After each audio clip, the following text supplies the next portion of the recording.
Hey guys, Jess here from Tonkadale, and today we're talking about dividing perennials.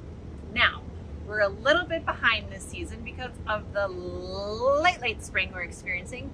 So the perennials in our gardens are really just starting to get going. However, dividing perennials is kind of an acquired skill. It does take some practice and some know-how. So I thought if we talk about it now, you guys can get prepared and start thinking about dividing perennials as the season progresses. I like to divide perennials throughout the season so that I don't feel so much pressure in the fall to get it all done at one time.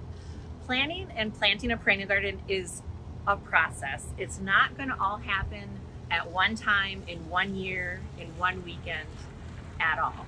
One way to make sure your perennial garden stays fresh longer is to go in and divide perennials over time. Now this is great because when you divide perennials, you make more plants and you can fill in more space, but also you keep plants looking fresh and young. And isn't that what we all desire?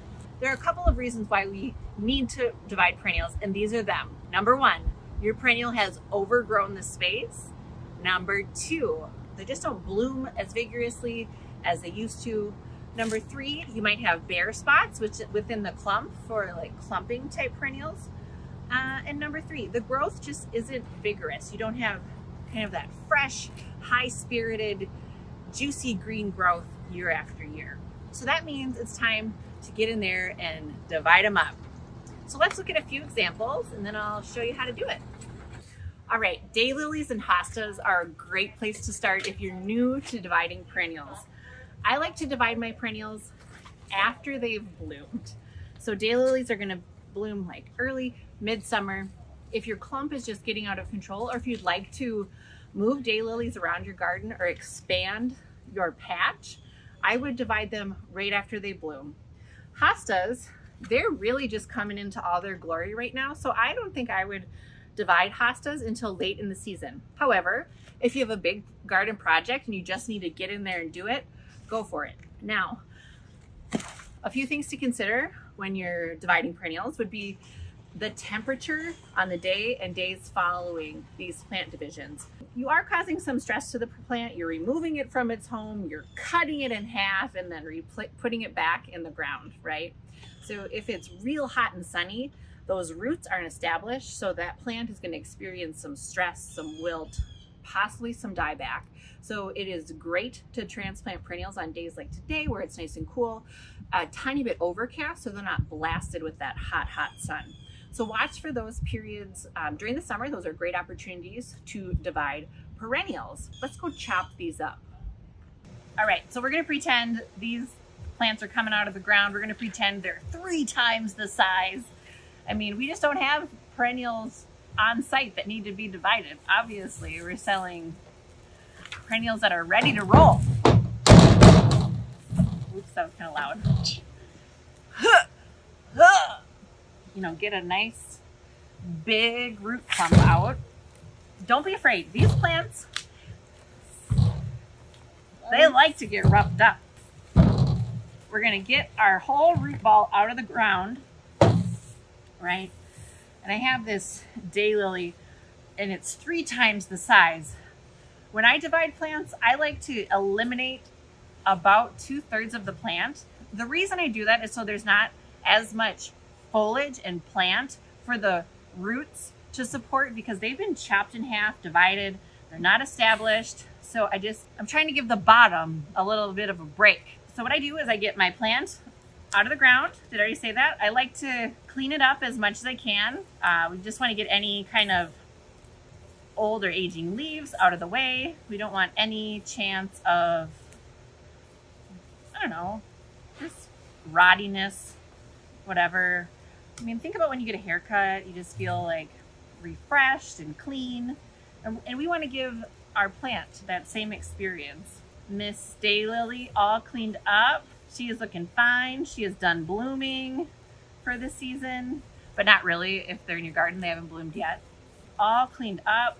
We'll take out all of the spent blooms. Want to get all the way down to the base of each bloom so we don't have any twiggy things remaining. Then I'm going to cut back about 2/3 of the foliage. So we'll just make a little ponytail, and I'll use a hand pruner. Just get in there and cut. Whoa, that looks good. We see a pretty tight root ball here. So we're gonna wanna loosen, everybody needs to just loosen up a little bit. And this is where my favorite tool comes into place. If you're doing a giant clump, you can use like a transplanting trowel, a big old shovel, but for smaller projects, or really any project, this is my favorite tool. It is the Hori Hori knife.